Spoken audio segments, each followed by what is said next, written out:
തിരുവനന്തപുരത്ത് പ്രമുഖരെ ഇറക്കി ബി.ജെ.പി. മുൻ ഡി.ജി.പി. ശ്രീലേഖ മത്സരത്തിന്. ആദ്യഘട്ട പട്ടികയിൽ 67 പേർ.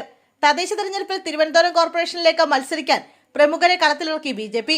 മുൻ ഡി.ജി.പി. ആർ. ശ്രീലേഖയും ആദ്യഘട്ട സ്ഥാനാർത്ഥി പട്ടികയിൽ ഇടം പിടിച്ചു. 67 പേർ അടങ്ങിയ ആദ്യഘട്ട പട്ടികയിൽ മുൻ ജില്ലാ പ്രസിഡന്റ് വി രാജേഷും ഉൾപ്പെടുന്നു. കണ്ണങ്ങന്നൂരിലാണ് വി രാജേഷ് മത്സരിക്കുന്നത്. ബി.ജെ.പി. സംസ്ഥാന അധ്യക്ഷൻ രാജീവ് ചന്ദ്രശേഖറാണ് പട്ടിക പ്രഖ്യാപിച്ചത്. ശാസ്തമംഗലം വാർഡിലാണ് ആർ. ശ്രീലേഖ മത്സരിക്കുന്നത്. വി രാജേഷ് കൊടുങ്ങാനൂർ സീറ്റിലും മത്സരിക്കും. കോൺഗ്രസ് വിട്ട് ബി.ജെ.പിയിലെത്തിയ തമ്പാനൂർ സതീഷ് തമ്പാനൂർ വാർഡിലും മത്സരത്തിനുണ്ട്. അതേസമയം മുൻ എം.എൽ.എ. ശബരിനാഥിനെ ഉൾപ്പെടെ കളത്തിലിറക്കിയാണ് കോൺഗ്രസ് തിരുവനന്തപുരത്ത് മത്സരത്തിനൊരുങ്ങുന്നത്. ഭൂരിഭാഗം സ്ഥാനാർത്ഥികളെയും പ്രഖ്യാപിച്ച UDF ആദ്യഘട്ട പ്രചാരണ പരിപാടികളും ആരംഭിച്ചു കഴിഞ്ഞു. UDF-ൽ 15 സീറ്റാണ് കോൺഗ്രസ് മറ്റ് ഘടകകക്ഷികൾക്ക് നൽകിയിരിക്കുന്നത്.